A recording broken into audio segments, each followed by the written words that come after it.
सगळे टेस्ट केले तिचे, जाड आहे म्हणून थायरॉइडची टेस्ट, ब्लड किती आहे ते, HB लेवल किती आहे, सगळे टेस्ट केल्या, सगळे काही नॉर्मल आले. आणि ती त्यानंतर तिला उलट्या सुरू झाल्या, खूप साऱ्या उलट्या. आणि मला नांदेड आणि राहाता येणं जाणं करावं लागलं, तिची काळजी घ्यावं लागलं. ते दोघंच राहायचे तिकडं. सासू वारलेली होती आणि नंदा काय त्यांच्या घरी राहायच्या, त्यांच्या घरी. तर मला जाणं येणं करून तिची काळजी घ्यावी लागली. उलटीच्या वॉमिटिंगच्या तिला गोळ्या डॉक्टरांनी दिले होते, तरी पण ती तात्पुरतं राहायचं, परत उलटी व्हायची. संध्याकाळी का होईना पण उलटी व्हायची. ती जेवण करायचीच नाही, ती स्वतः बनवायची नाही, खायची नाही. कधी बनवायला गेली तर तिला चक्रा यायच्या. असं खूप लेडीज मध्ये होतं, कुणाला होत नाही. तर तिला खूप 4 महिने उलट्या होत होत्या. तर मी 4 महिने येणं जाणं केले तिच्यापाशी. 1 महिना, मग 1-2 दिवस नांदेडला यायची, परत तिच्याकडे जायची.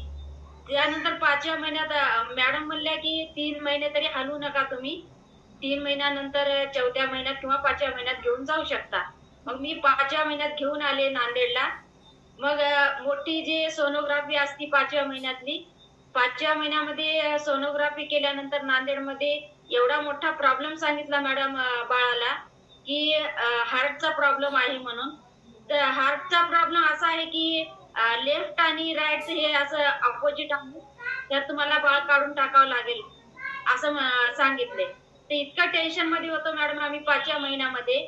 तर पूर्ण 5वा महिना टेन्शन मध्येच गेला की बाळ कसं काय काढावं. सगळं काही हिचं व्यवस्थित आहे, तर फक्त हार्टचा प्रॉब्लेम आहे. तर मी सगळे रिपोर्ट राहत्याच्या मॅडमला पाठवले आणि सागर सरांना पाठवले, डॉक्टर सरांना पाठवले. तर मॅडम आपण काहीच करू शकत नाही, हार्टचा प्रॉब्लेम असेल तर त्यात काय आपण, तुम्ही कोणते फॉर्म्युले देता. तर मी सांगितले हे फॉर्म्युले देते मी, तर फक्त प्रोटीन पावडर तेवढं बंद करा, बाकीचे सगळे द्या मॅडम. मी सगळे चालूच ठेवले, प्रोटीन पावडर फक्त बंद केलं. आणि मी सरांना सांगितलं, सगळे जे चिल्ड्रनचे डॉक्टर होते ते सगळ्या डॉक्टरांकडे गेले. आणि मी पुन्हा एकदा मोठी सोनोग्राफी जी होती ती पुन्हा करू शकते का सर म्हणले. तर हो करू शकता मॅडम म्हणले. पुन्हा जेव्हा केली 6व्या महिन्यातली सोनोग्राफी केली, तेव्हा एक सोनल मॅडम म्हणून आहेत शिवाजीनगरला, त्या म्हणले की जे होतं ते आता नाहीये, मागच्या महिन्यात असेल, पण काढून टाकायची काही गरज नाही, पण ते राहू द्या, बाळ एखाद्याचा जीव वाचू शकतो, तुम्ही काढण्याच्या ह्याच्यामध्ये जाऊ नका म्हणल्या. त्यानंतर थोडासा धीर आला आणि ते तसंच पुढे बाळ राहिलं आणि आम्ही काढलंच नाही. 9 महिने होऊ दिलं. मग नंतर डिलिव्हरीचा टाइम आल्यानंतर सगळे डॉक्टर बोलवले, हार्टचे डॉक्टर बोलवले, चिल्ड्रनचे डॉक्टर बोलवले, जे डिलिव्हरी करणारे सर होते.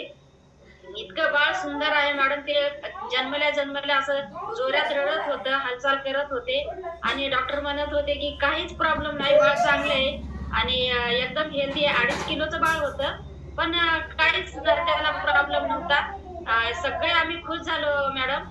आणि मुलीचं शिजर झालं माझ्या. आणि आता ती माझ्याकडेच आहे, अजून गेलेली नाही सासू नसल्यामुळे.